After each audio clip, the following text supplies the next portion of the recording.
كش ما مرة رحتي مع العائلة تاعك لمكان مناسبة أو كيما نقولوا رحتوا تزوروا أقارب الأقارب ولا حج عمرة عرس أيا كان، المهم كانت جمعة وكبيرة وكنتوا كامل مقصرين مع بعضاكم. فجأة لقيتي روحك حكيتي حاجة قصرتي عليها، ولكن بعد ما رحتي للدار وعاودتي حساباتك وكنتي تفكري وش هدرتي وش ما هدرتيش وش قصرتي، تلقاي روحك بلي هدرتي حاجة مكانش لازم تهدريها، او راح تندمي على الحاجة اللي هدرتي عليها. اذا صرالك هذا الموقف انتي بالذات كملي معايا لا فيديو للاخير وراح تشوفي وراح تدي نصائح لهذا الموضوع بالذات، وراح تدي سر من اسرار الطاقة الانثوية اداعك. لما تحرم شيئا قل يا ربي يا مغني، ينسيك لا تتذكر، سلام على من يشكر. لما تذل روحك قل يا ربي يا معز، فإذا بك تنهى وتأمر، كريم لما يأمر. لما يكسر قلبك قل يا ربي يا جبار، فإذا بالكسر يجبر، قادر على ما لا يقدر. لما تصير مرا قل يا ربي يا الله، يمتلئ قلبك سكر، وهاب لما تصبر. لما قبل ما نبدأ الفيديو نتمنى منكم تشتركوا في القناة وتفعلوا زر الجرس باش يوصلكم كل جديد، وتخلوا لي وتدعموني بتعليق وجيم باش هكا تدعموني نحكي لكم حكايات اكثر وننصحكم نصائح اكثر وندلكم روتينات اكثر. ايه حبوباتي ومتابعاتي الحلوات، اليوم راح نحكي لكم على حاجة اسمها الغموض الانثوي، يعني الحاجة اللي راح تخليك تكوني واعية في الكلام اللي تخرجيه من فمك، في نفس الوقت اجتماعية. ايش حاب يقول؟ يعني مش راح تكوني غامضة لدرجة الانطواء، ما راحش تكون إنسانة انطوائية، ولكن الموضوع راه مخلطكم شوية من ناحية الغموض الأنثوي. راح نعطيلكم شوية أمثلة وشوية صوالح من داركم تقريبا تلقاو رواحكم، او من العائله تلقاو رواحكم ديجا راه فاتت عليكم انسانه عندها هذا الغموض الانثوي، بصح نتوما ما كمش فاهمين هذا الشيء وما كمش عارفين بلي هذيك الانسانه تستعمل الغموض الانثوي. تبعوا معايا لا فيديو راح تفهموا اكثر وش هو الغموض الانثوي. لو تلاحظوا كامل عندنا في العائله إنسانة كامل نحبوها، سواء كنا أو من الأقارب أو كامل يحبوها، تعرف تقصر، تعرف تهدر، اجتماعية، أنيقة، تحكي مع الكبير والصغير. يعني تحطيها مع الإنسان الكبير تقصر معه، تحطيها مع الإنسان الكبير تقصر معه. مي كون شوية تركزي فيها هذيك الإنسانة وتبقاي تسمعي برك في النقاش بينها وبين إنسانة واحدة أخرى، وش راح تلاحظي؟ أنا راح نقول لك وش راح تلاحظي.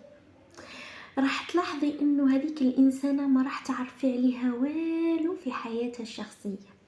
يعني نقصر معاك إيه، نضحك معاك إيه، بصح باش تجدي مني الهضرة نو راكي تعديتي الحدود وتعديتي الخطوط الحمراء اللي دايرتهم هذيك الإنسانة. يعني هذه الإنسانة ما راح تعرفي والو على حياتها الشخصية، تحكي في حدود، حتى وحدة تعرف معلوماتها الشخصية أو مشاكلها الزوجية أو وش راح تدير في حياتها.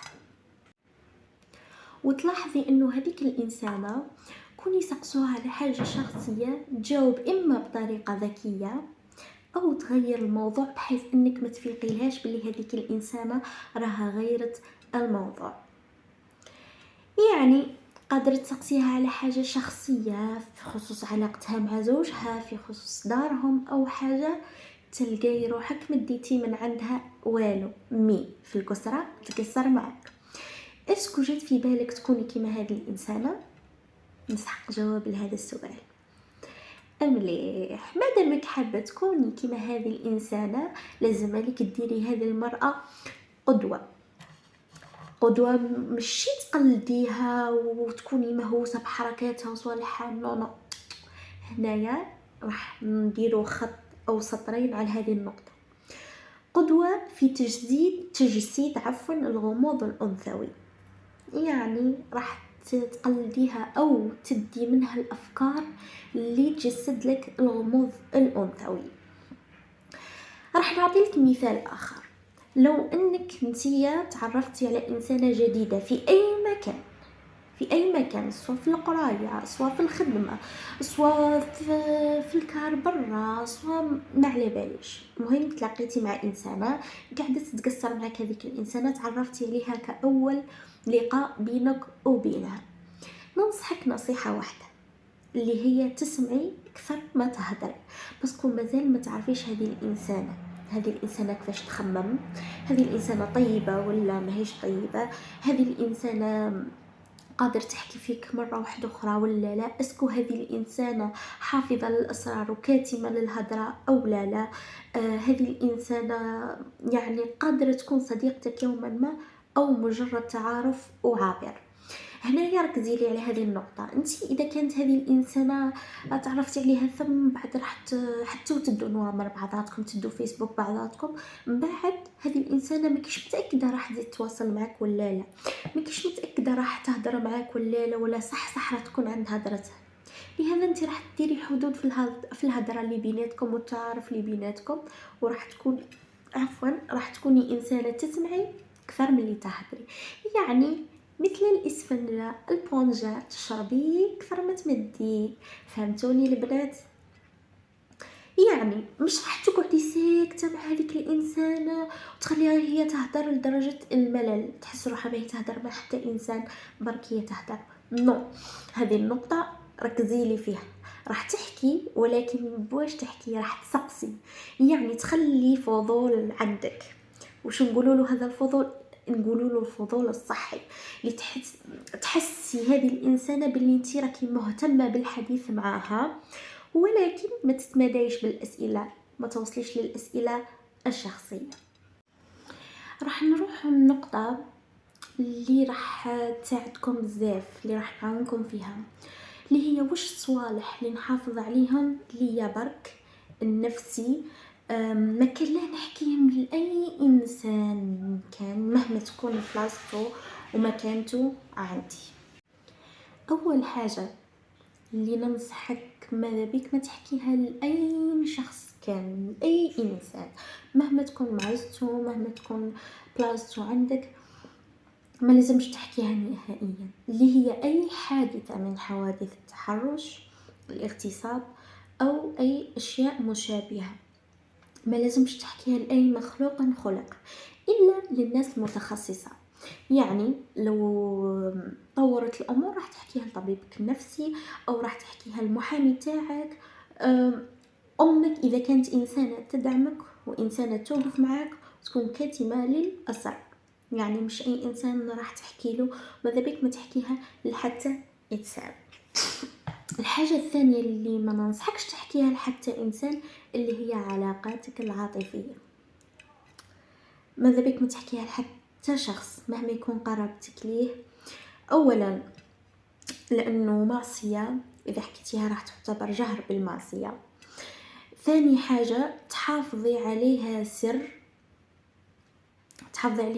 علاه لأنه في حال أنك ما كتبش المكتوب مع هذا الانسان ما راح تتحرجي من حتى ناس، ما راح يسقسوك حتى ناس، ما راح يحكوا عليك حتى ناس ويقولوا هذا الانسان راح وخلاها، او هذه المخلوقه راها كانت مع انسان وحكايتهم على بالناش وراح توصل، تقطع الاخبار عليهم كامل.